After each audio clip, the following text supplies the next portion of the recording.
now that in the early years of the 20th century, this world was being watched by intelligences greater than man's, and yet as mortal as his own. We know now that as human beings busied themselves about their various concerns, they were scrutinized and studied perhaps almost as narrowly as a man with a microscope might scrutinize the transient creatures that swarm and multiply in a drop of water. With infinite complacence, people went to and fro over the earth about their little affairs, serene the assurance of their dominion over this small spinning fragment of solar driftwood, which by chance or by design, man has inherited out of the dark mystery of time and space. Yet across an immense ethereal gulf, minds that are to our minds as ours are to the beasts in the jungle, intellects vast, cool, and unsympathetic, regarded this earth with envious eyes, and slowly and surely drew their plans against us. So began a science fiction bestseller published more than 75 years ago, H.G. Wells's War of the Worlds. It was written and read as harmless entertainment. Science fiction was just becoming popular. Fairy tales for adults. And yet that world of science fiction is all around us right now, less fictional with every passing day. The evidence is here. Our planet is indeed being visited by intelligences greater than man's. They travel in spaceships, in flying saucers. People all around the world are seeing these craft. The Italians call them disci volanti, the French, soucoupe volant, the Russians, letayuschi targelki. In America, we call them UFOs. There are literally thousands of police and pilot reports of UFOs, and over 900 landing trace cases have been documented. Cases where soil chemistry has changed. Swirled circles that testify to tremendous centrifugal force where something massive landed. But what? The military spokesmen of the great powers are suspiciously silent. Only one thing is certain. No earthly power has built aircraft that execute right-angled turns at supersonic speeds. And such craft are consistently seen and photographed tracking our test planes and space vehicles. Where do these alien craft come from? And what are their powers? And why are they visiting us? Are they perhaps reminding us that we are part of a vast cosmic connection, that we have links, even kinship, with worlds beyond Earth? Or are they, as more and more people believe, trying to tell us that the knowledge we need to survive, to grow, is right here on planet Earth, hidden in our science and in our past? Our planet is in crisis, and some say all this has happened before, a long, long time ago, to that mysterious, fabled land, the lost continent of Atlantis. In the 4th century BC, Plato in his dialogues vividly described an island continent beyond the Pillars of Hercules called Atlantis. Ancient Mesopotamian tablets refer to a land destroyed by the Great Flood. The Book of Genesis, the Koran, Mayan legends, the Epic of Gilgamesh, all speak of this once flourishing civilization, whose science, it is said, surpassed ours at the moment of its destruction. What became of Atlantis? According to the records of Egyptian priests, in one cataclysmic day and night, the entire continent sank into the depths of the ocean. Russian physicist Immanuel Velikovsky has suggested that Atlantis became the lost continent after a shift in the Earth's axis.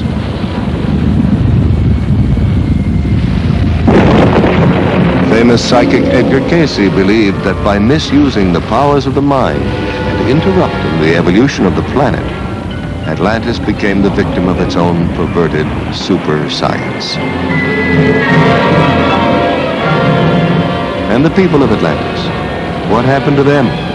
Were they all destroyed? Or did some survive the Holocaust and migrate by sea and air to other lands? Did some Atlanteans retreat into the ocean and establish a magnificent undersea kingdom that still flourishes there today? Or did they, with their advanced technology, escape into outer space? And have they perhaps, since man first left records on cave walls, been returning in their spaceships to observe us as we build the new Atlantis? What evidence is there that man himself was not the sole architect of the Earth's great ancient structures? Did we indeed get a little help from our friends from space? The Great Pyramid of Giza is the height of a 40-story skyscraper. It's built with 2.25 million stone blocks, some weighing 24,000 pounds apiece. Blocks supposedly hauled hundreds of miles by slaves and beasts of burden. And what of the knowledge necessary for the construction of such a monument? We know now that the Great Pyramid was built facing true north in the exact center of the land map of the world. Not the known world of 2575 BC, but the entire world as we know it today.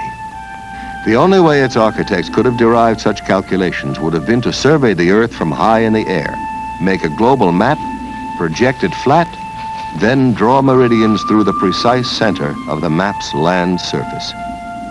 Either that or the information was provided for them by someone else, someone capable of aerial reconnaissance. Some of the pyramids in Spanish America, land of the ancient Mayan, Aztec, and Toltec civilizations, predate even those of Egypt. Tiwanaku, the oldest city in South America, is said to have been constructed by a race of giants whose homeland was destroyed by a great flood.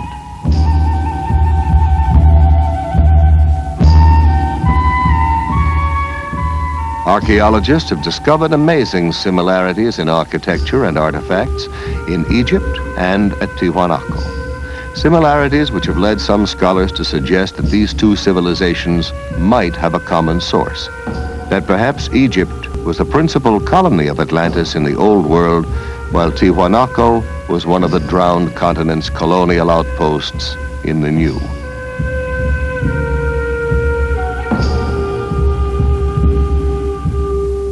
The sacred books and folklore of widely separated lands all tell of days when gods visited this planet wrapped in clouds or conveyed by fiery chariots.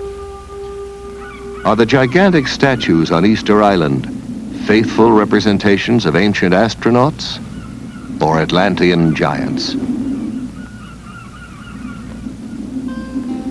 And what of Stonehenge, Neolithic computer of the Druids? The parallel is not far-fetched, for it would take an IBM computer to decipher the functions of this calendar monument, to predict coming eclipses from the complex alignment of the massive stone slabs, each marking a position of the sun and the moon. And more astonishing, the inner measurements of Stonehenge in England and the dimensions of the Great Pyramid in Egypt both indicate the precise number of days in a solar year, which seems to suggest that the architects of these distant structures had access to the same information, perhaps even worked from a master set of blueprints. The question is, why?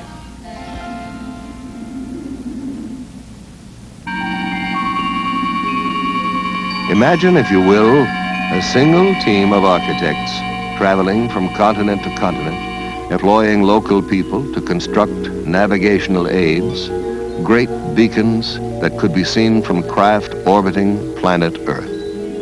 Beacons still operational today.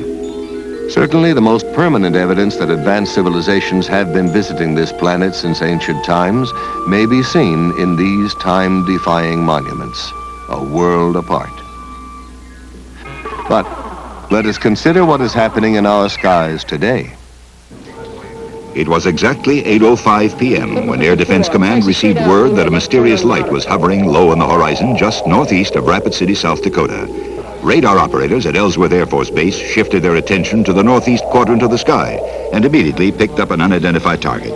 Air Traffic Control quickly contacted an F-84 patrolling in the west, asked for an interception, and vectored the jet toward the UFO. A moment later, the jet's radar picked up the unidentified return and locked on. The plane was just 3 miles from its target when the light suddenly moved away with a fantastic burst of speed. The pursuit lasted for 120 miles, but the jet could not gain on the object. Finally, the pilot abandoned the chase. At ground control, the fascinated radar men watched the unknown object change direction and trailed the jet back to the airfield.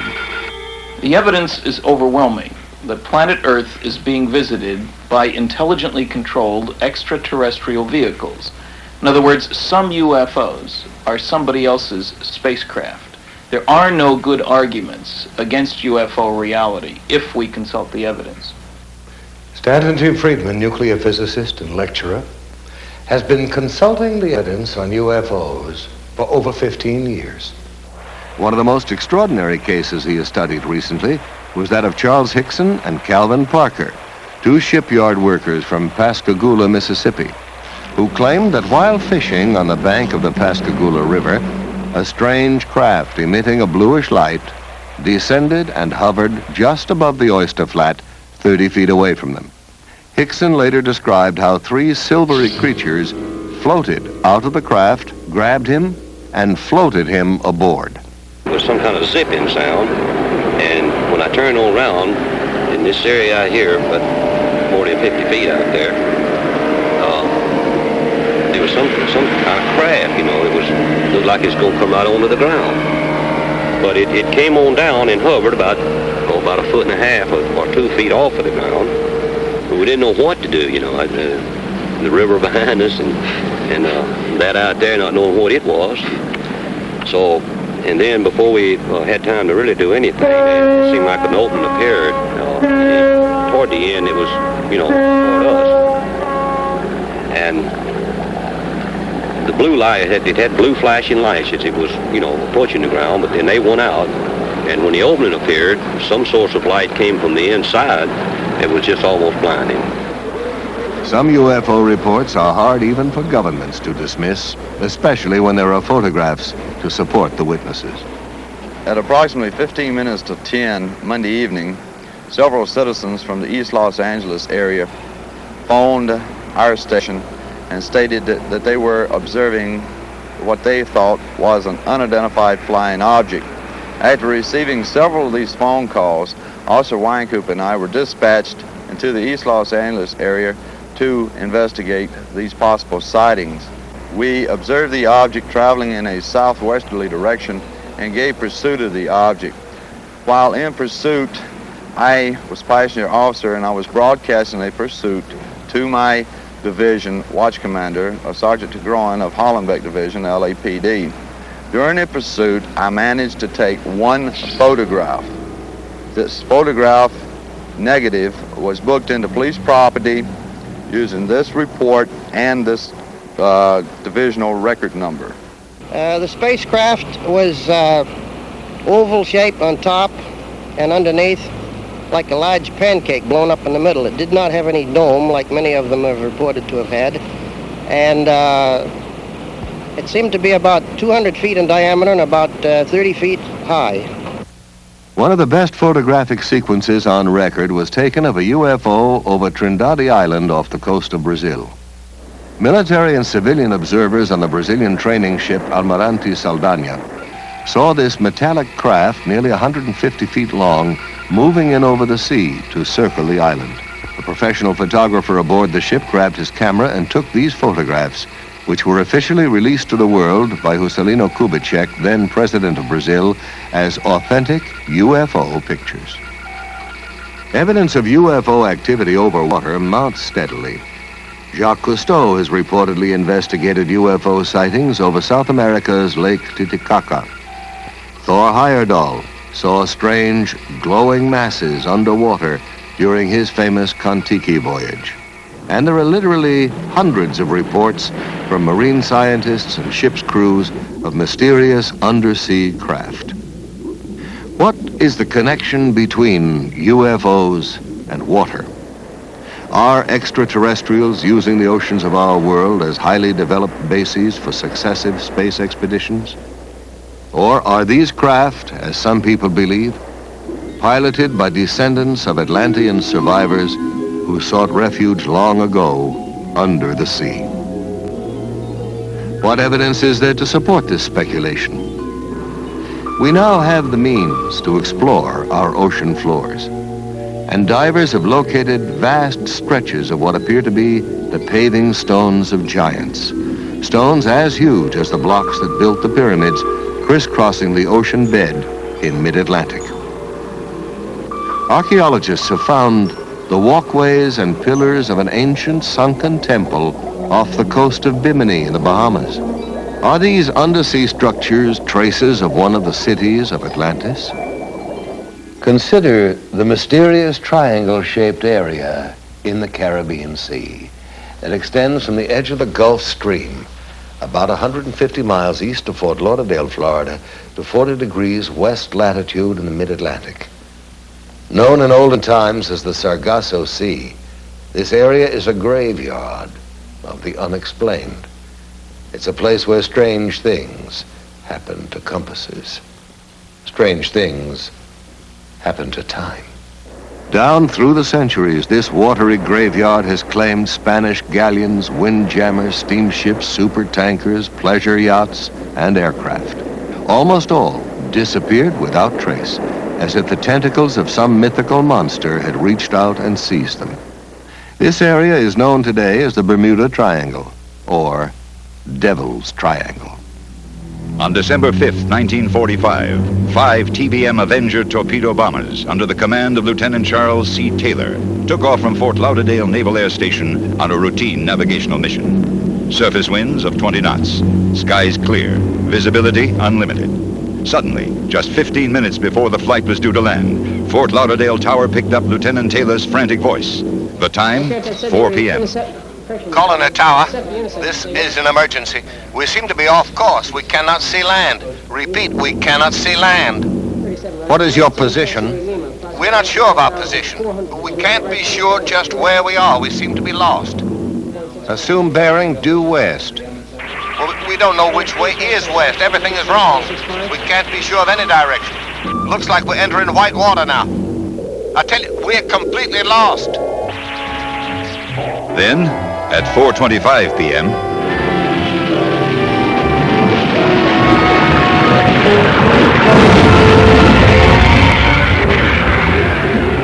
we're completely lost.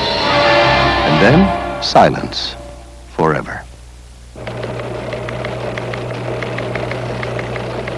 Immediately, the Navy dispatched a Martin PBM Mariner flying boat, a huge craft with electronic tracking gear, with enough fuel to remain airborne for 24 hours. Aboard, a crew of 13. By 7:04 p.m., the Mariner 2 was missing. In 3 short hours, the Triangle had literally swallowed up 6 planes and 27 trained men.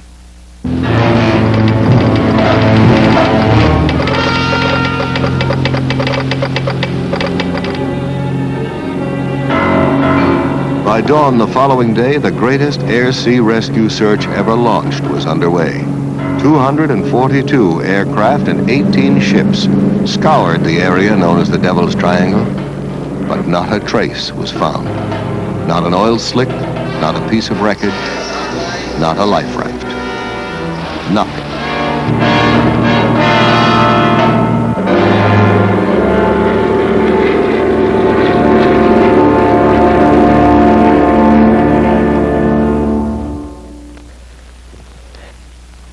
There's no comprehensive list of Triangle victims, but the litany of lost ships alone reads like a guest list from Davy Jones's locker. United States ship Nina, United States ship Grampus, the steamships Santa Clara, Star Ariel, the Home Sweet Home, the steamships Hewitt, Corner, Slocum, the Marine Sulphur Queen, the Southern District, the City Bell, the George Boston, the Raifuku Maru, and on and on and on. Ship names that descend from mythology, the steamship Rubicon, the Nereus, the Proteus, the Cyclops, the Constellation, the steamship Witchcraft. Theories about the triangle range from piracy to tunnels into other dimensions, other time zones. Physicists have suggested that the lost ships and planes may have been victims of a magnetic phenomenon that disrupts radio communications, causes flight instruments to malfunction, but there is no conclusive explanation. The ominous question remains. Is this area controlled by some unknown intelligence? We are currently spending millions of dollars exploring the ocean's bed. Project Moho drilled 600-foot shafts beneath 12,000 feet of water in an attempt to decode the mysteries of the Earth's crust. And along with archaeologists and oceanographers, parapsychologists are joining in the search to locate evidence of the legendary lost continent of Atlantis.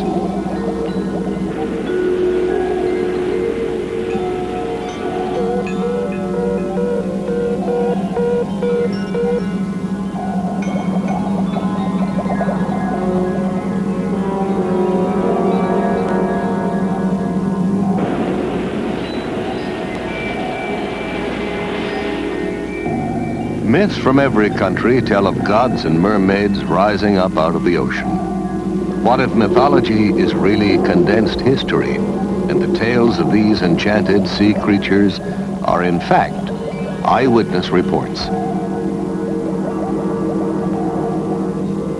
What if the whale that snatched Jonah from the raging sea was actually an underwater craft?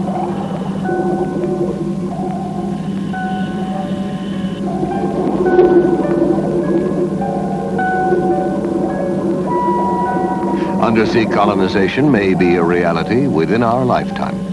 Oceanographic institutes like Woods Hole and Scripps are collaborating with the government in undersea lab experiments to prove that man can live comfortably in an aquatic environment for extended periods of time.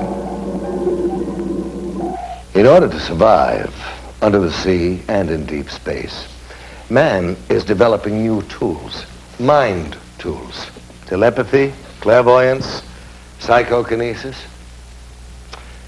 The young Israeli psychic Uri Geller, who's puzzled scientists with his ability to bend metal with his mind and to dematerialize objects, claims that the power to do this is channeled through him from an extraterrestrial intelligence.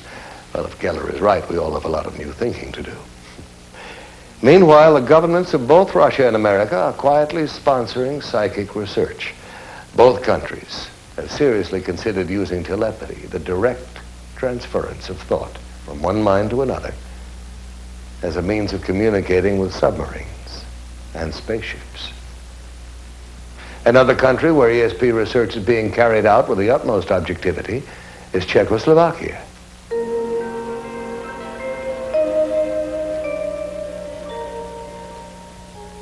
Here in a Czech laboratory, we are watching an experiment in telepathy. The subject is being placed in a deep hypnotic trance in order to free the unconscious to receive the message which will be relayed to him.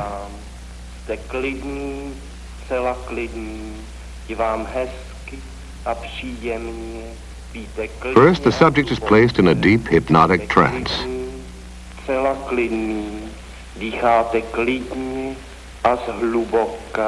Hlubokým spánkem, spíte nejhlubším spánkem. In this experiment, it is essential that there be no outside interference, that the subject's mind be clear to receive the mental message that will be flashed to him. Now the experimenter, previously unknown to the sleeping subject, selects at random an envelope which contains the name of a spice, pepper. He tastes it, and then mentally tries to convey the actual taste of the spice to the hypnotized subject. Now the scientist is saying to him, what I taste, you also will taste. What is it? And the reply comes almost immediately, pepper.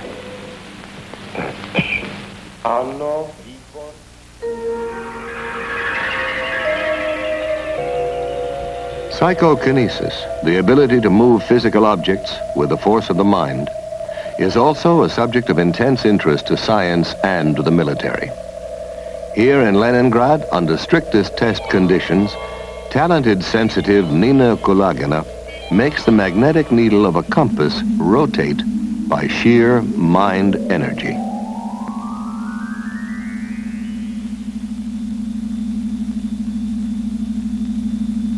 Russian scientists have found that while demonstrating this ability, the magnetic field surrounding Madame Kulagina's body is only 10 times less powerful than that of the Earth itself.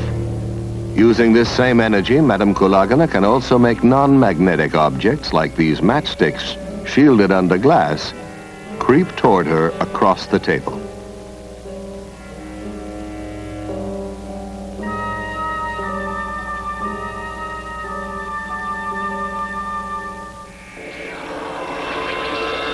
In the Philippines, psychic surgeons are reportedly performing major operations on patients without using any surgical instruments and with no form of anesthesia or bleeding control.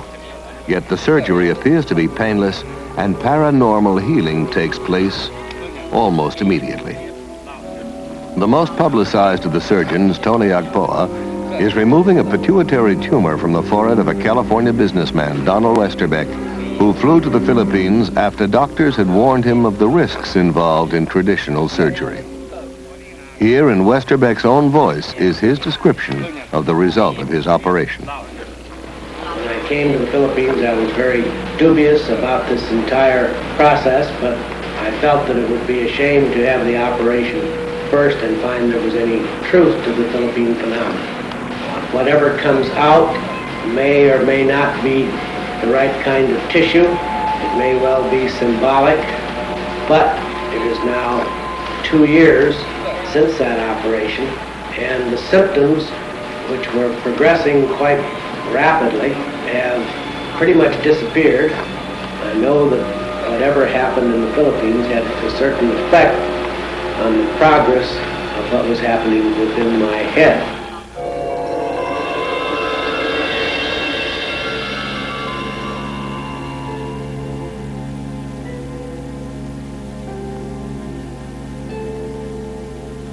You're here for psychic healing. We have healers here who actually laying on of the hands. Now, whatever your ailment will be affected. In some cases sooner, in some cases a little bit later. You'll be subject to psychic healing. You'll also be subject to psychic readings. They'll help us determine what your particular problem happens to be. The healers have this energy that flows through them, imparting a psychic energy. And this energy will flow to whatever part of the body. I think that most people that really get into healing professions feel like they have some kind of energies come out healing ability. They may not know what it is, but I think they get into healing because they're kind of led into it. I mean, physicians, nurses, even chiropractors and others. Have you been doing any heat treatment or infrared or? Nothing. This observer is a licensed physician, an MD, one of the first to inquire into this unusual method of healing to see what it has to offer to his profession. Oh, absolutely. Absolutely. No, there's no known physical cause for rheumatoid arthritis, and not really for the other kind, osteoarthritis either. Our usual procedure is to take psychic readings. This is a group of gifted sensitives who possess the extraordinary ability to diagnose a patient's illness by a method known as body scanning. They record their estimate of the possible illness by picking up vibrations directly from the sick person or by holding something belonging to her. Sometimes there is an actual transference of pain from the sick person to the diagnostician.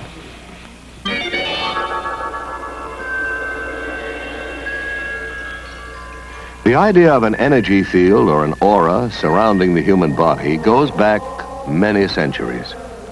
In biblical paintings, artists attempted to depict it by painting halos or aureolae encircling the heads of divine religious figures.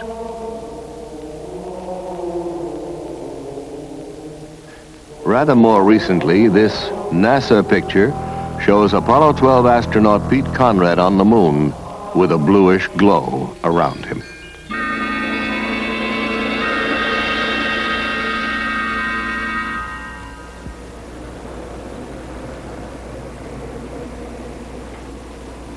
A leading American center of psychic research is the University of California at Los Angeles, where research psychologist Dr. Thelma Moss is experimenting with Kirlian photography, a revolutionary technique invented by Russian scientists Semyon and Valentina Kirlian, which captures on photographic plates the aura or energy field surrounding both organic and inorganic objects.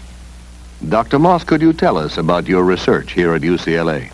We've conducted about almost every area of research in parapsychology. That includes telepathy, thoughts going from mind to mind, moving objects at a distance.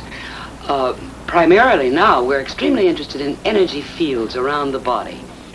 But probably the most fascinating work that we're doing right now has to do with a photographic technique that was first discovered in the Soviet Union called Kirlian photography, or more simply, electrical photography.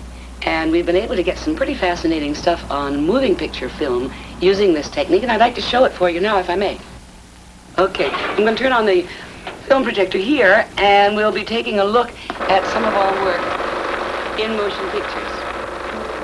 Due to the efforts of experimental researchers such as Dr. Moss, the technique of Kirlian photography may soon be of practical use in almost every area of physical science. Inorganic objects photograph very differently from organic objects. Coins have a steady corona. We get the illusion that there is movement going around it, but the actual corona itself is static and its boundaries fixed, whereas human beings show a remarkably different effect. This is the right index finger pad, and we can see how brilliantly around his finger there are flares, and the corona keeps changing its pattern. We took a young lady and asked her if she'd get drunk. Here she is, 2 finger pads on her right hand before she's had anything to drink at all, and it is rather a placid effect. After 4 glasses of champagne, we see that she's become considerably brighter, and the gaps have closed. And from the backs of her fingers are emitted sparks from time to time. After 8 glasses, she is in a much better state. From the rear projection of her finger pads, there are brilliant effects. Now we tried before and during kissing. This is the left and right, male and female, before kissing, and we can see that the coronas of both are rather dim, with a gap definitely existing between their fingers at the point where they are almost but not quite touching. These same subjects were photographed during a kiss. Their coronas have become considerably brighter and, in fact, are reaching out toward each other, perhaps the woman reaching out a bit more to the man than the man is toward the woman. Here we find an extraordinary example, which doesn't happen very often. Do you notice the red blob of light appearing between the 2 people? In anticipation, we like to think of the kiss to come. While kissing, the white and almost pink colors have become much more prominent, and it would seem the man on the left is perhaps enjoying the experience a little bit more than the person on the right. Now, Dr. Moss has also observed through the Kirlian process the dynamic interchange of energy between a psychic healer and his patient. Apparently, after a healing treatment, there's a sizable increase in the widths of the coronae surrounding the fingertips of the patient and a corresponding decrease in the healer's corona. Another fascinating aspect of Kirlian photography is known as the phantom leaf phenomenon. People who've had a limb amputated often say that they can still feel it, even complain of absent fingers or toes that itch.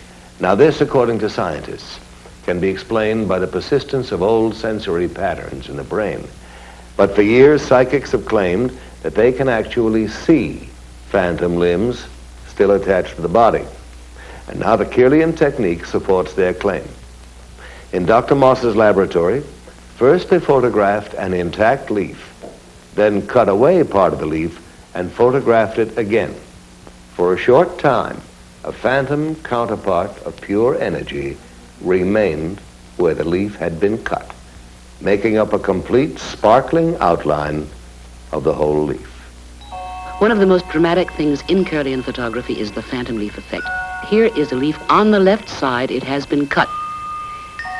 We turn on the Kirlian equipment by placing an electrode, and here we see no phantom. Where the leaf has been cut, there is a kind of gap. However, by lifting up the electrode and replacing it very vividly, you can see the brilliance of the phantom effect. Extending beyond the boundary of the cut leaf, we can see flares coming out from various parts of the leaf and from its cut end.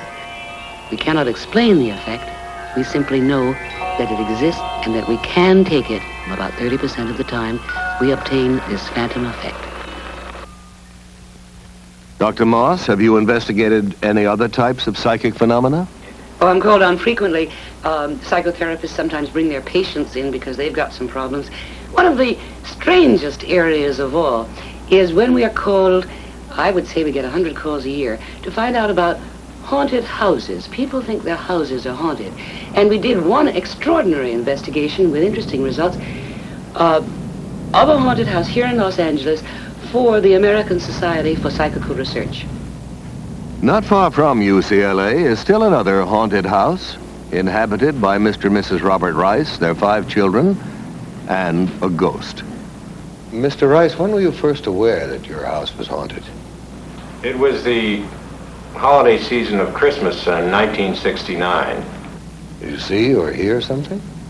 Well, it was more of a feeling than either sound or sight. It was one of these things that there was an extremely strong presence in the house, and I got up, I'd say it was 1 or 2 o'clock in the morning, and began to look around the house. I searched all the rooms expecting to find a burglar, but there was no one in the house, but a very, very strong presence.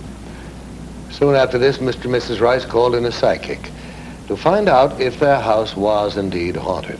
They were told that the ghost was that of a young architect who had become very disturbed and hanged himself upstairs in the attic bedroom.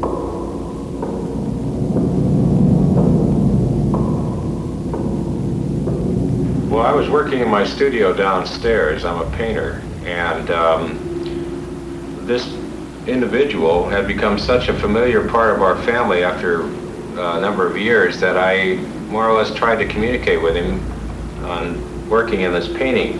I saw a man about 5'7", very thin, dark complected, wearing a white shirt rolled up to the sleeves, open collared dress shirt, dark pants, and black shoes. There was an immediate effect of the painting taking shape. It was almost as if it were directed, although I didn't move my hand. It's not really a painting of him as he looks, it's more of a feeling of his personality. The California Society for Psychical Research came to the Rice's house to investigate the case.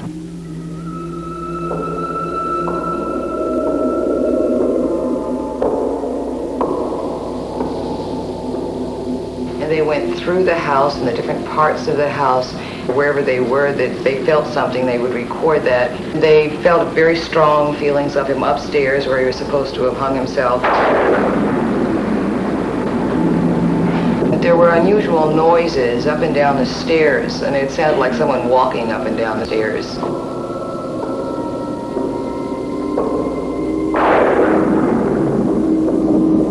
They also saw him in the same light and described him in the same manner that we had seen him.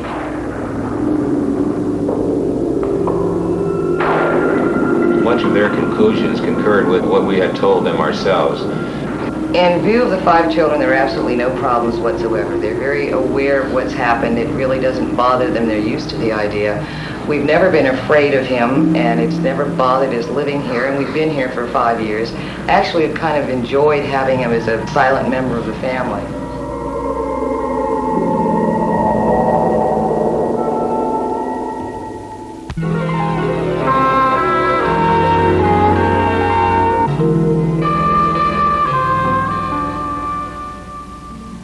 I am Lucretia Black, and I am a witch. I practice witchcraft. I have always been a witch. I was born a witch, I was raised a witch, and my mother, grandmother, and great-grandmother were all witches. What is a witch? It's a psychic female who can project her energies and invade other people's subconscious minds, forcing them to do things they would not normally do.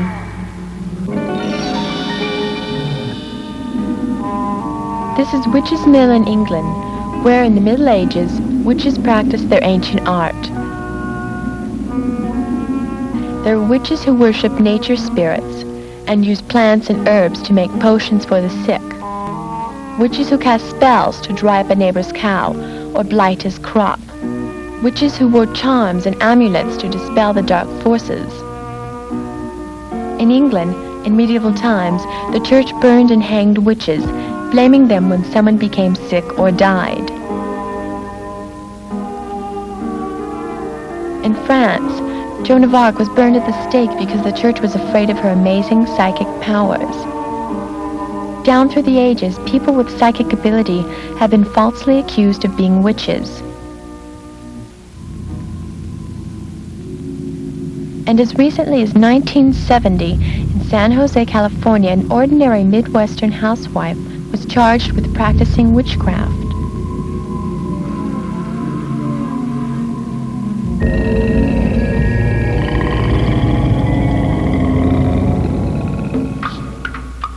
For years, we have seen people lying on beds of nails or walking on sword blades, and we've thought it was magic or fakery. Now we're beginning to understand there is a thin line between magic and what we call mind over matter. And science has begun to study the people who perform these feats.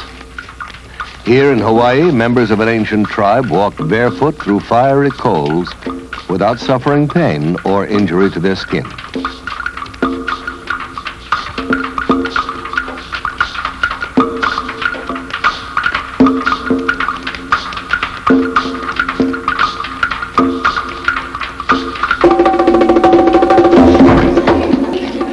All around the world, highly specialized rituals are performed that tug at the deepest, unreasoning levels of the human mind. In Brazil, voodoo cults still flourish. Ceremonies are enacted where voodoo priests invoke the spirits of the dead to take vengeance on the living. Animal sacrifices, chanting, beating drums incite the crowd to near hysteria.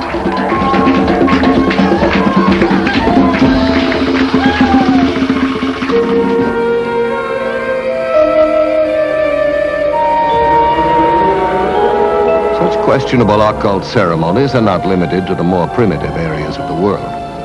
In San Francisco, as in other American cities, Satan is alive and well.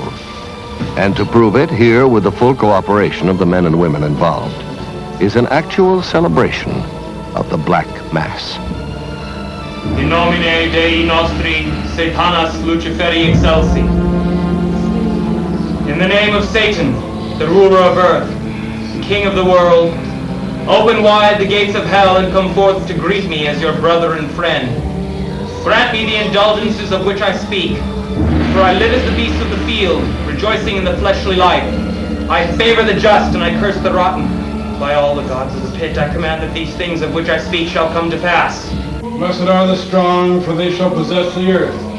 Cursed are the weak, for they shall inherit the yoke. Blessed are the bold, for they shall be masters of the world. Cursed are the righteously humble, for they shall be trodden under cloven hoofs. Command for us! Command for us! Hail Satan! Hail Satan! Hail Satan!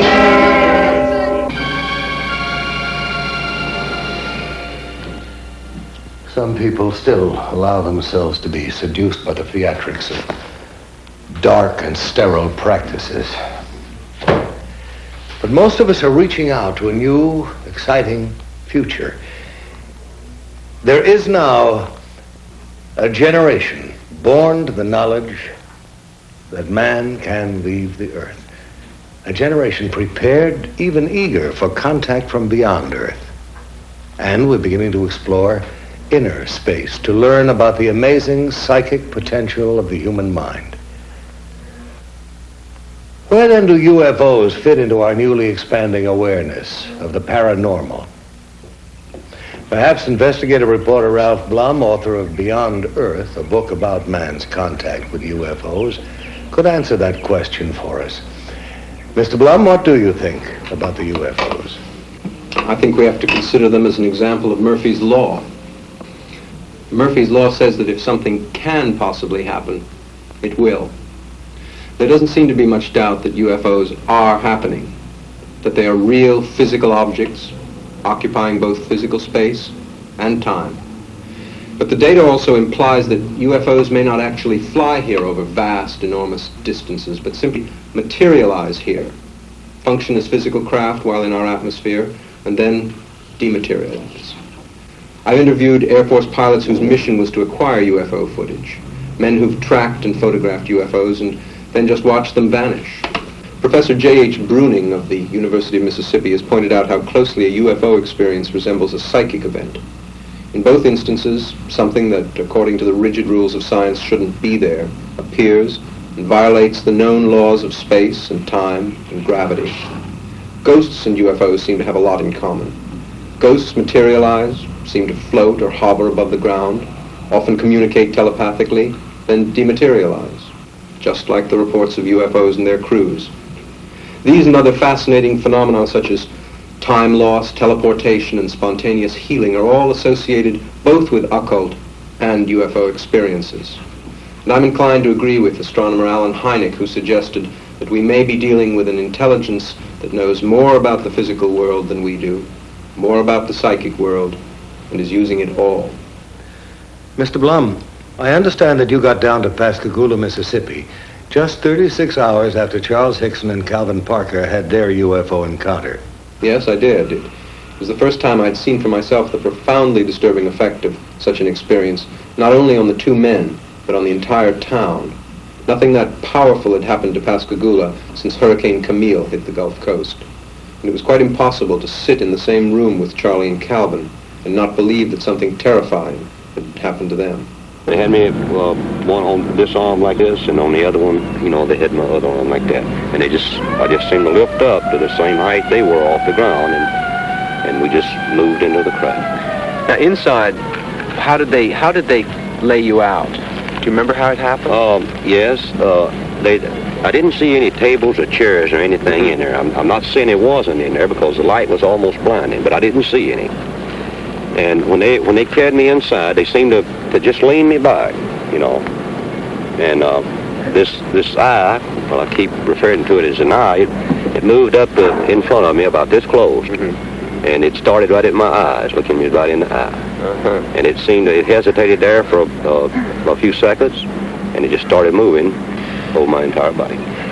When they brought me from the craft that along this area here, and they didn't drop me, you know, they just released me back to the ground. And I fell. I don't know why my legs were weak. I don't know why it was the fright or what it was, but I fell onto the ground. And that's when I seen Calvin. He's standing right over here in this area, and he was standing facing the river with his arms outstretched like that, just like he was staring at something. A man in Missouri gave a paper on 546 landing cases from 34 countries. These all involve traces, that is, where some marks were left after the UFO took off. One place where this happened was on the Johnson Farm in Delphos, Kansas, November 2nd, 1971. The strange marks in the middle there are a ring of soil affected by a UFO. There are a whole host of tests run on the ring. It's clear that something strange happened to the soil as far down as 14 inches deep. To give you an example of what happens to soil, the soil on the left was from that ring, obviously different in color and texture, and I might say from laboratory tests also different in composition from the normal soil on the right. As long as UFOs remain in the air and perform impossible acrobatics, we can all enjoy arguments about who is hallucinating. And the military can tell the anxious citizens you did not see a flying saucer. That was Venus, or swamp gas, or migrating geese, or whatever. But all that changes when a UFO lands and aliens disembark. One of the most amazing and agonizing of such experiences involved a couple named Betty and Barney Hill. While driving through the White Mountains of New Hampshire in 1961, the Hills lost several hours on the road. Unable to account for the missing hours and plagued by recurring dreams, they finally sought psychiatric help. While under time regression hypnosis, both Barney and Betty Hill relived being taken aboard a strange, glowing craft manned by beings not of this earth. While aboard, they were given an extensive medical examination and told that they would not remember what had happened to them. This is a model of one of the UFO occupants as described by Betty Hill under hypnosis. They were under 5 feet tall, with grayish skin, and communicated by some sort of thought transmission. In contrast, the creatures that floated toward Charles Hickson appear to have been servo mechanisms or robots. The pointed spike ears prompted astronaut Brigadier General James McDivitt to suggest that they were probably some kind of advanced radar device. Another version of what they look like, this is a drawing made by an artist, a composite based on hundreds of eyewitness reports. And obviously most landings don't get reported. This character is about 4.5 feet tall or so, 2 arms, 2 legs, a head and a body, slightly different facial features, obviously not like any of our friends down here on Earth.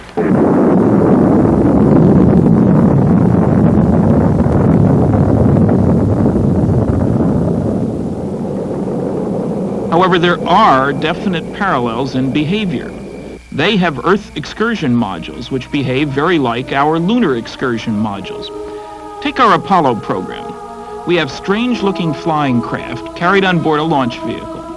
They hover out in the boondocks on the moon, land, a couple of humanoid-looking creatures climb out, wander around, pick up rock samples, play games, then re-enter their craft, lift off, disturbing the soil behind them, rendezvous with the mothership, and zip off toward another planetary body. The same sequence, in fact, that have been observed here by UFO witnesses. One of our pioneer astronauts was Brigadier General James McDivitt. In 1965, General McDivitt spent 4 days in outer space as command pilot of Gemini 4. General McDivitt, have you ever seen a UFO? Yes. During my flight on Gemini 4 in 1965, I saw an object in space fairly close to our spacecraft that I could not identify.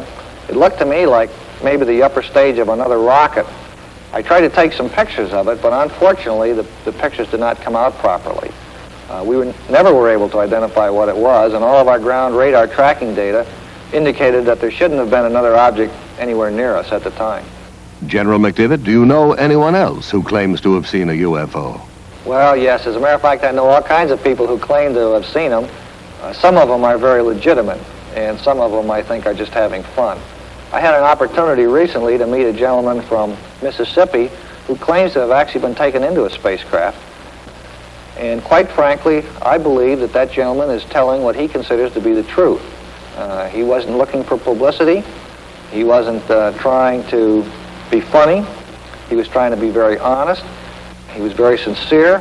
And quite frankly, I walked away from the whole conversation with him believing that what he said is true as far as he's concerned.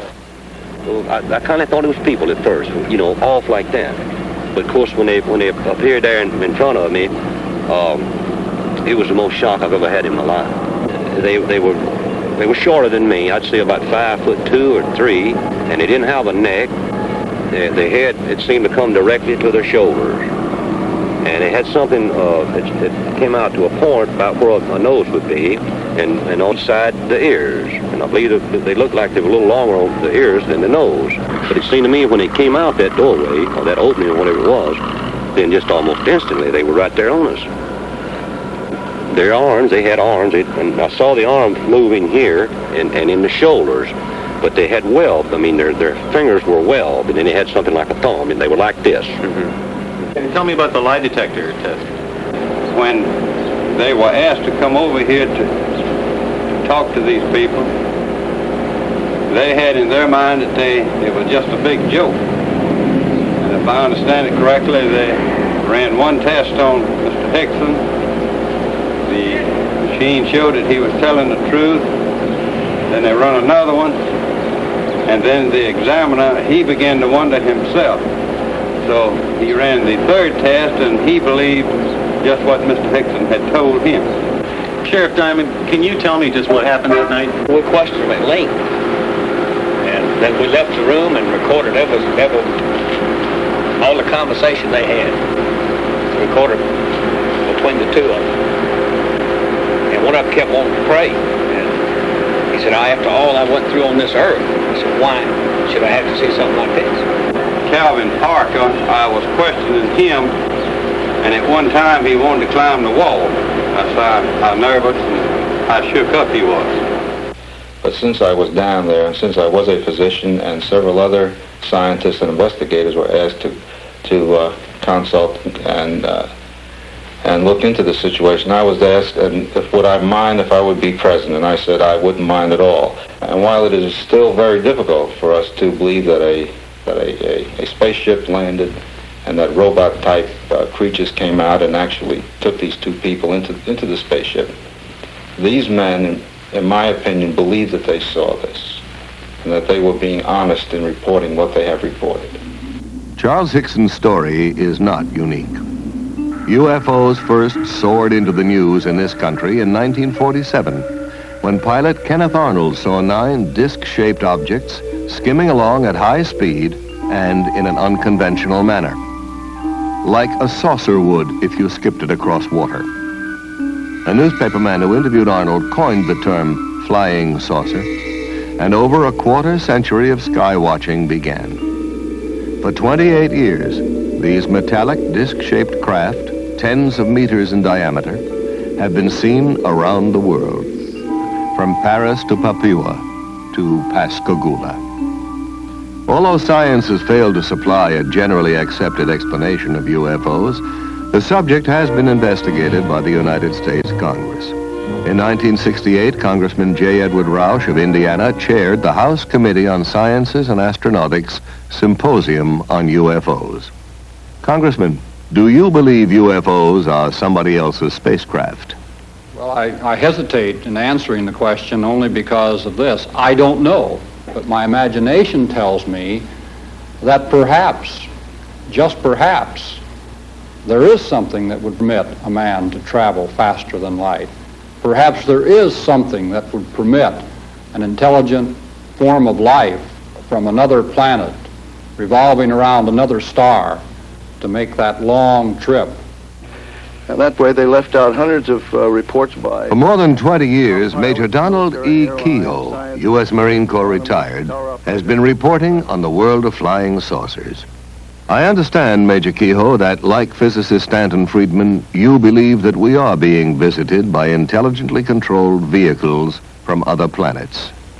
I do, and I agree with the Air Force. They've had a secret conclusion to that effect since 1948. A few years ago, I conducted a symposium here on Capitol Hill, and the participants of the symposium were scientists of some renown.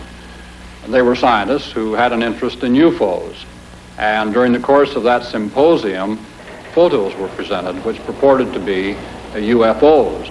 One of the scientists who analyzed the photographs at Congressman Roush's hearings was Dr. Robert M.L. Baker, Jr., who has consented to evaluate for us 2 UFO films from the files of the Smithsonian Institute in Washington, D.C. We see here the Montana 1950 film showing 2 bright objects taken by Nicholas Mariana of Great Falls, Montana. The natural phenomena that is often given as a source of these images is airplane reflections. Airplanes, unless moving at unrealistically high speeds, would have to be so close to the observer as to be identified as airplanes in order for them to portray the kind of motion seen on the film. I don't concede these images to be airplanes, airplane reflections, comets, or other well-understood natural phenomena. We don't know whether these are sophisticated weapons. Everyone denies that they are. Our own country denies that they are sophisticated weapons of this country. This film was taken in 1952 by Delbert Newhouse, a Navy photographer, near Tremonton, Utah.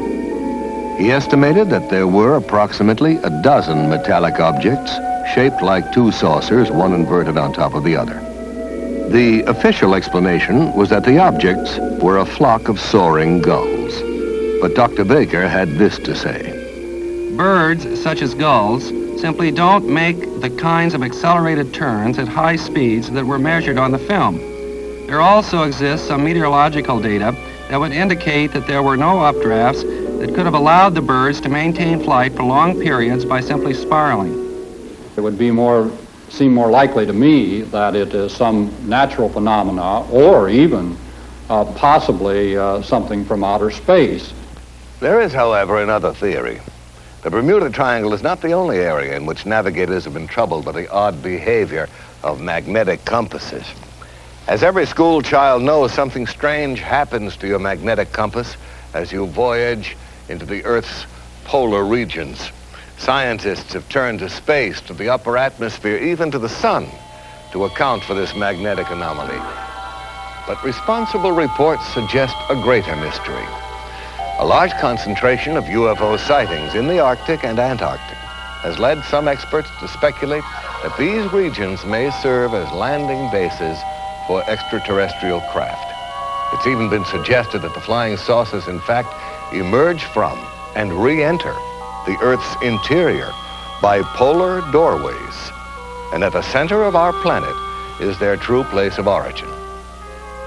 In 1947, Rear Admiral Richard E. Byrd, in command of the U.S. Navy Task Force, flew 1,700 miles beyond the North Pole, not as would be expected over frozen icy wastes, but across a vast land of mountains, freshwater lakes, rivers, green vegetation, and animal life, a land not recorded on any map.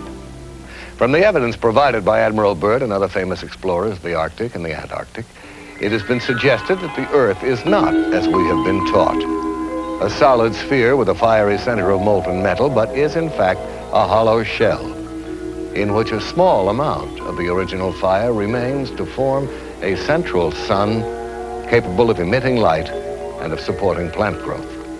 It has even been claimed that the huge mammoths found frozen in the polar ice are not prehistoric, but were animals from the Earth's hollow interior that wandered to the surface and froze to death. Proponents of this theory estimate that the Earth's crust is approximately 800 miles thick, with openings at its polar extremities. They suggest that Admiral Byrd and other explorers actually entered the openings leading to the Earth's interior without knowing it. These explorers assumed that they were still traversing the outer surface because the downward slope of the entrance is so gradual and because they could not see the other side of the opening, which is hundreds of miles away. Almost to a man, scientists ridicule the hollow Earth theory. They will tell you that the only hollow spaces anywhere near the poles are located in the heads of those who believe in the theory. And yet a number of disquieting questions remain unanswered. How then do we account for the warming effect, the presence of increasingly warm winds as one travels north beyond 70 degrees latitude? Why do these winds carry enormous quantities of black dust? Why does colored pollen stain the snow red, green, and yellow over thousands of square miles of the Arctic? Why are all icebergs composed of fresh water? And why do explorers find tropical seeds and plants and even trees floating in the fresh water off these icebergs? Where do all these things come from? Well, the answer to these questions is obvious to anyone who believes in the existence of an unexplored region hidden in the Earth's interior. But the hollow Earth theory is not limited to this planet. In his book, A Journey to the Earth's Interior, Marshall B. Gardner discusses the bright light seen shining from the polar caps of Mars, Venus, and Mercury. Concludes that these planets also have hollow interiors and central suns. According to Gardner, the aurora borealis, the northern lights, result from the rays of that central sun inside the Earth, projected through the polar opening into the night sky. Now, before we join in the laughter of scientists at these notions, we should remember that 100 years ago, the world's most prominent astronomers staked their reputations on the fact that rocks did not fall from the sky. Today, these rocks are called meteorites. Science, like any living thing, must grow. Now, one of the crucial new questions for scientists is how to travel through deep space. Are there cosmic arteries, openings maybe in the fabric of the space-time continuum? In the past, man ascribed immortality to the stars.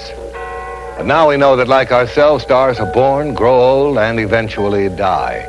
At the end of their lifetime, stars only a little heavier than our sun suddenly blaze up in a supernova explosion, becoming giant galactic flares that collapse into white dwarfs and then eventually burn out to become black dwarfs, each about the size of the Earth. If the star is somewhat heavier, it will collapse to a much smaller and far more compressed neutron star, about 10 miles in diameter.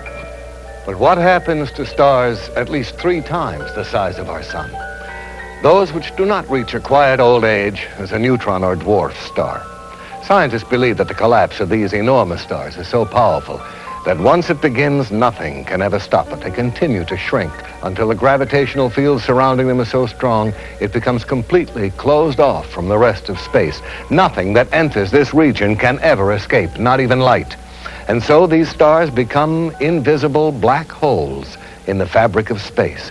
Stars that have blinked out and died, yet are still there, exercising a devastating effect on every particle of matter that enters their gravitational fields. Where gravity is so intense, it warps space, imprisons light, halts time. Astronomers are now speculating about the possibilities of huge rotating black holes in which the tremendous distortion of time and space is so extreme as to generate a passageway to another world. A future astronaut plunging down a rotating black hole could perhaps never return or communicate again with our world. But he might emerge in a different time, a different corner of the universe, or perhaps even a different universe. And it's not so unlikely that an advanced technological civilization could have overcome the hazards of black hole travel, harnessed their power to voyage through time as well as through space.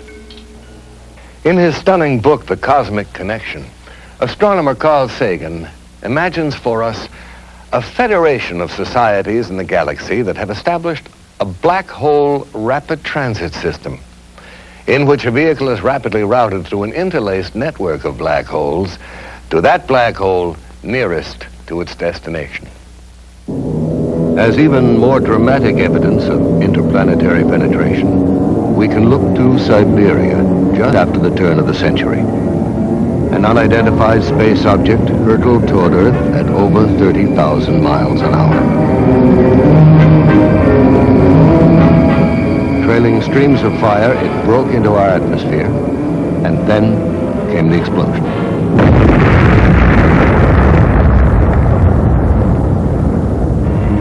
Equal in force to a thermonuclear blast. A huge mushroom of fire and smoke, an explosion like none recorded on Earth before that left traces of radioactivity and felled trees within a 40-mile radius. And yet there was no sign of a crater. On January 7, 1948, officials at Godman Air Force Base near Fort Knox, Kentucky, observed a strange object passing over them at high speed. Minutes later, at 2:30 p.m., a squadron of P-51 fighters approaching from the south was asked by the Godman Tower to investigate the UFO. Captain Thomas Mantell, the squadron leader, left the formation and began to climb. At 2:45, Mantell notified the tower he was at 15,000 feet. There's something in sight above and ahead of me. Some kind of a huge metal object, but it's not a plane. I'm going to 20,000 feet.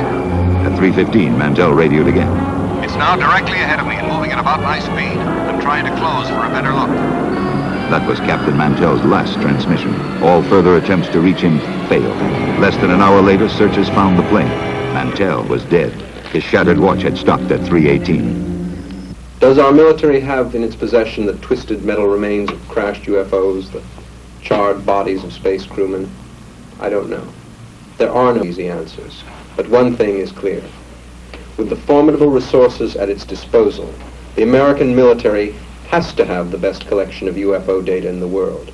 And I really think it's time they shared that data with the people. I must say I have some sympathy for the military, especially the Air Force, whose province is, after all, the wild blue yonder.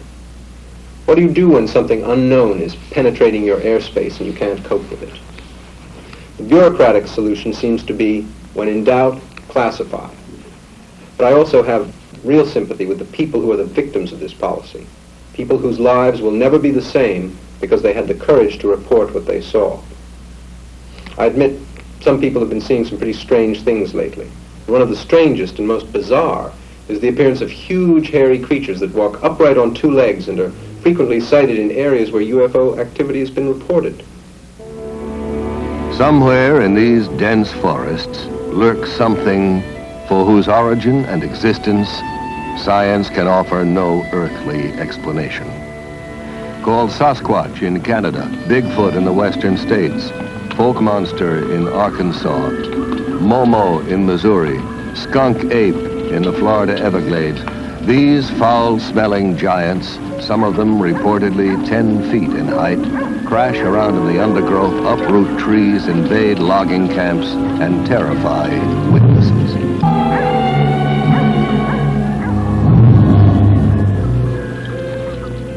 What are these creatures? Where do they come from?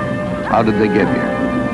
Recently, an astonishing number of Bigfoot reports have coincided with UFO sightings and landings. Are the UFOs dropping these creatures here to see if they can live on our Earth? And why has no one found any bones or the remains of one of them? Do these giants, as psychic Peter Herkus claims, decompose into powder when they die? Or are they perhaps picked up again by the UFOs to be examined in alien laboratories?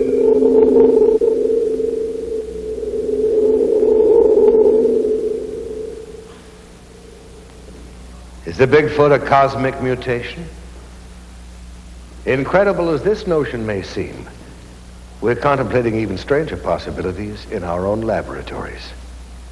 In 1818, when Mary Shelley first conceived of the Baron Frankenstein, the idea of one human being fabricating another was sheer fantasy. Now the inconceivable has become a near reality, as scientists around the world do research in the new and ominous field of genetic engineering. By a process known as cloning, we can now reproduce genetically identical copies of an individual organism. Already, experiments in cloning plants and lower animal forms have been successful. The way has been paved for similar experiments with human cells. At the University of California at San Diego, Dr. Walter Desmond is carrying out research in cloning. In this laboratory, we're working with a variety of cultured cell lines. These are cells originating from various tissues in the body, which can grow essentially forever in culture vessels. The material from which we start, the animal tissue, is made up of a number of different kinds of cells. Since we are often interested in studying only one cell type, it is desirable to have cultures which come from a single cell. We would expect then all cells in such a culture to be identical. This is accomplished by cloning, putting a very small number, even one cell, in a culture dish and allowing the individual cells to grow. Colonies of cells arising where there was originally only one can be isolated and studied with the assurance that all of these cells are of identical origin. There is still some question whether cells of higher animals have this potential. At the University of Indiana, Dr. Janice Brothers has been doing extensive work on the development of lower animal forms, such as salamanders, from a single parental source. Thus, the new specimen salamander grows up to be essentially an identical twin, a generation removed, of the single parent. Axolotls are a type of salamander which come from Lake Yacamoco in Mexico. The axolotl is useful to scientists because many mutations have been described in this animal. The development of each characteristic of the body is controlled by genes. A change in a gene is called a mutation. Some of the mutations that have been found in the axolotl affect the development of the eye, heart, legs, skeletal system, and the pigment. The golden and white axolotls are animals which have pigment mutations. The 4 large dark axolotls swimming in the aquarium are a clone of nuclear transplants made by transplanting a nucleus from the cell of a normal embryo into an egg which has abnormal cytoplasm.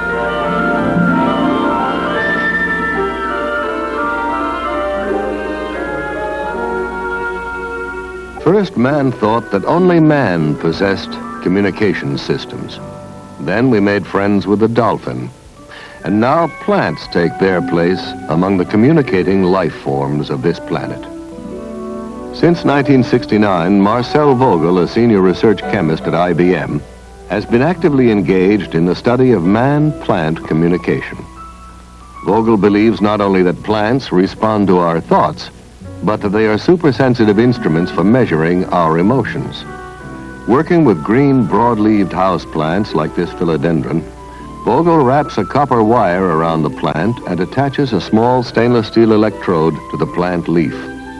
The wire is then hooked up to an amplifier and polygraph recorder, and he is ready to establish a stable baseline, a sort of plant heartbeat on the graph. One of the earliest experiments that we did was the threat of attack. With the help of his assistant, Chuck Mignosa, Vogel will now attempt to project thoughts of attack and then monitor the plant's response. So what I'd like to have you do, Chuck, is to build a strong thought form of an attack. Chuck, think a strong thought of attack and then commit the act on the plant. Any shift of the needle on the graph is regarded by Vogel as a response from the plant. When the needle jumps wildly, it is the electrical equivalent of a human scream. Next, we will see both Marcel Vogel's and the plant's response to his assistant, Tom Montalbano's directed thoughts.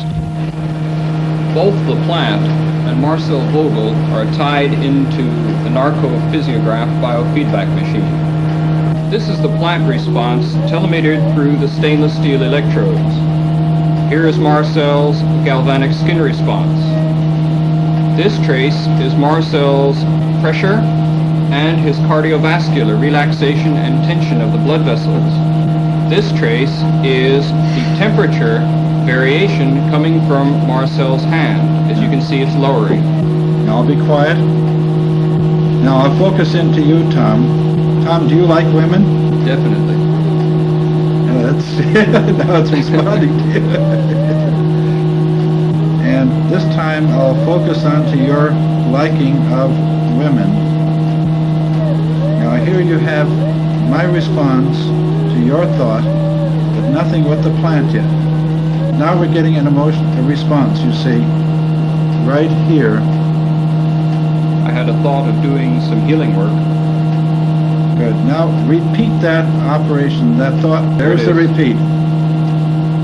There you picked it up. Now it transferred.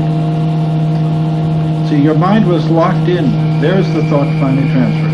All right. Look at this. There's a response to our personal interaction.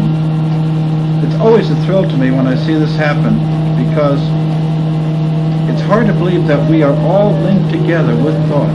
So we really become one with each other and nature. And that's why I love this type of work. Now here's my response to the thought of love. I said the word love. But look at the Marcel Vogel is pointing out how, with identical equipment, the plant's response is greater than his own. That it actually picks up more information and is therefore a finer instrument for measuring emotion than man himself. Research into the secret life of plants raises some awesome moral questions. Should we, for instance, give up cutting roses in our gardens? Should we eat only vegetables that have died a natural death? And what is natural when we speak of death? The human race has come a long way since Faust sold his soul to the devil. Now we are ready to negotiate with death, to treat dying and death as a disease, and a curable disease at that.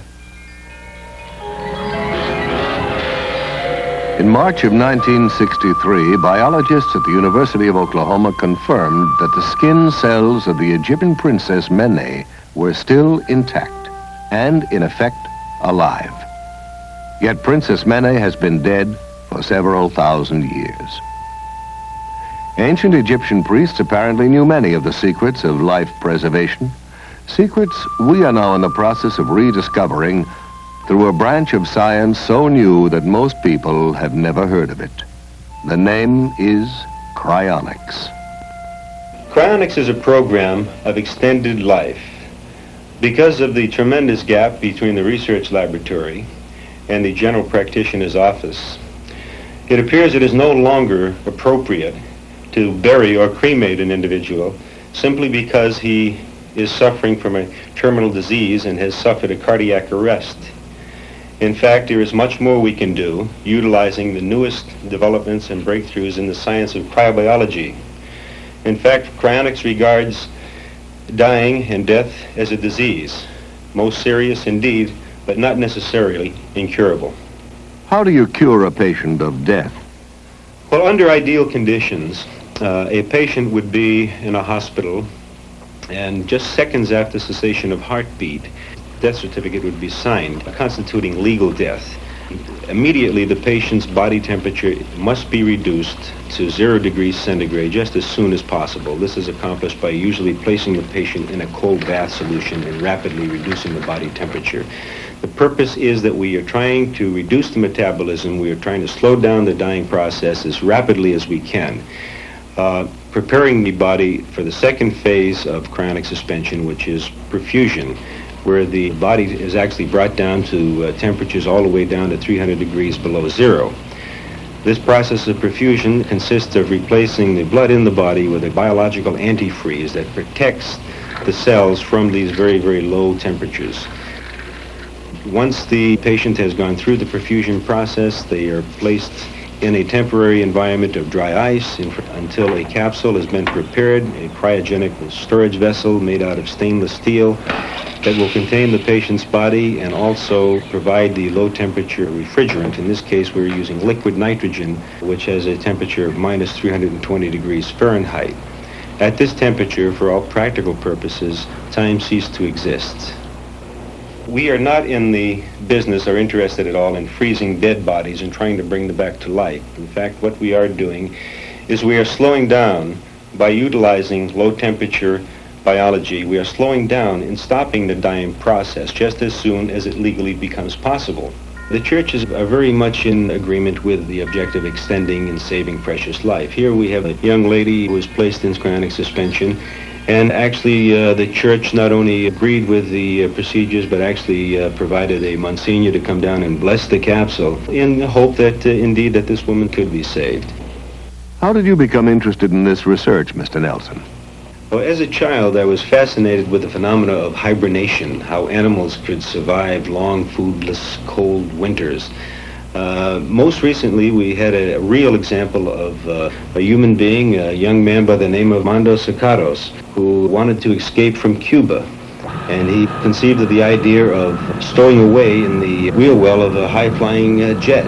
He didn't realize that the ordeal that he was about to encounter was a situation where the altitude at 39,000 feet does not have enough oxygen to sustain life, or that the outside temperature was minus 40 degrees, and that the wheel well is not a pressurized compartment. Any one of these factors could have and should have taken his life. 8 hours later, when the plane landed in Madrid, Spain, young Armando fell out onto the pavement, frozen, no heartbeat, and to the astonishment of everyone, about an hour later, they detected a faint heartbeat, and several days later, he was nearly recovered, and 56 days later, he left the hospital well. Scientists from around the world came and examined the young man, marveled at what he did could not be done by their present understanding, and the ultimate conclusion was that Armando Sacaros was indeed the first artificially induced case of human hibernation. In the past several years, NASA has been allocated millions of dollars for hibernation research as a possible aid to space travel. Now, personally, I think it would be a very brave man who would agree first to be frozen alive and then sent out in a rocket to Mars. Is it possible, in fact, Mr. Nelson, for people to be cryonically suspended while they are still clinically alive? Not not legally in this country today, in my opinion. We often have requests from patients, terminal patients, who are suffering terribly from cancer or other diseases, and who would like to have their bodies chronically suspended as soon before they suffer the final stages of death and the agony and so on. However, it is not possible because of the legal definition of death. The process cannot be started until cessation of heartbeat. But it definitely would be to their advantage biologically, medically, and I hope someday that we will be able to actually apply these procedures to patients when they are in a terminal condition, if that's what they desire. To some people, this is one of the most gruesome, I might even say chilling, developments of the biological revolution. But not, I think, as threatening or as mind-stretching in its implications for the future as is cloning. I recall reading a French essayist who suggested that when man is on the verge of creating life, God will return. He will smile wryly and announce, "Closing time, gentlemen, please." Not long ago, the concept of growing a whole organism from one cell, asexually, in a laboratory would have seemed impossible. But already scientists are contemplating the cloning of human life. Dr. Richard Siegel, professor of genetics at UCLA, has agreed to discuss some of the ethical, the social, and even the political implications of science interfering with evolution. Dr. Siegel, is it likely, in your opinion, that cloned man will become a reality in the near future? The very definite possibility exists that in the foreseeable future, it will be possible to clone the most complex mammal of all, man himself. We have the theory, we have the scientific know-how. However, some of the very specialized techniques that are required have not yet been achieved. But there's reason to believe that with a concerted effort, some of the barriers that now exist can be avoided. Were human cloning finally achieved, and I must emphasize that it has not yet been done, I think that it would raise some very remarkable ethical problems for all mankind. After all, here would be a group of people who would have no proper father, no proper mother, no family, who would recognize from the outset that they were Xerox copies, as it were, of people who exist or had recently existed. And to contend with this through their lifetimes would present a most difficult problem that would finally have to be dealt with. Whether it would be psychiatric, psychological, I don't know. I would not like to be a Xerox copy myself. Certainly cloning would raise, too, some very practical problems for man. For example, one can think immediately a dictator who could clone for himself a superior fighting force, people that would be virtually invincible as an armed force, people who could be programmed so that they would have no mental blocks against fighting. They would have no question but to go out and kill or do the bidding of the dictator. Now here's another possibility, really very intriguing, but at the same time quite frightening. We can imagine that a very wealthy, very powerful individual might have a dozen or so clones of himself prepared. And these could be kept in storage, as it were, and could be used when called upon as a source of spare parts. For example, when this wealthy old man's heart began to give out, he could get a new heart, a transplant, from one of his cloned copies. And there would be no danger whatsoever of transplant rejection. The heart would be destined to take and would function normally. Similarly, in the case of some horrible accident, if a leg were removed or horribly damaged in the case of the wealthy man, a spare part again could be taken from a cloned copy, and this could be used to function. But here's the question. What do we do with the copy from whom the spare part has been removed? What indeed would we do with all those pieces and parts and almost persons? What would we call the debris? Has man become too arrogant? Do we already believe there is nothing that science and technology could not eventually solve? Are we indeed the new Atlantis? The challenge that confronts us is as enormous as it is exciting. We are ready to tap new resources: telepathy, psychokinesis, Bigfoot and black masses, UFOs and Atlantis, Kirlian photography, cloning, and cryonics. These subjects all have one thing indisputably in common: people want to know more about them, to learn to forge new tools for mankind's future on Earth and beyond. Where are these new concepts and talents coming from? Are they imprinted in us from the beginning? Or are we being programmed from without, in the sense that the Lord once programmed Moses for survival?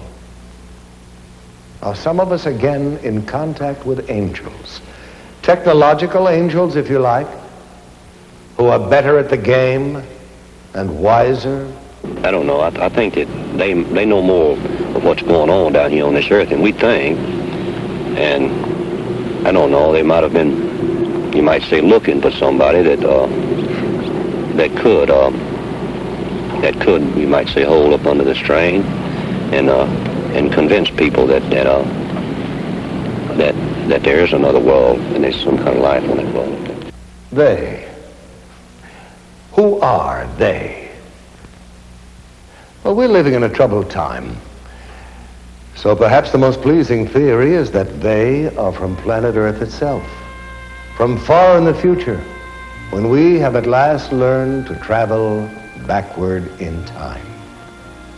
I like that. Because if that theory is correct, if they are our own descendants, if they are from the future, why then it means we made it. We survived.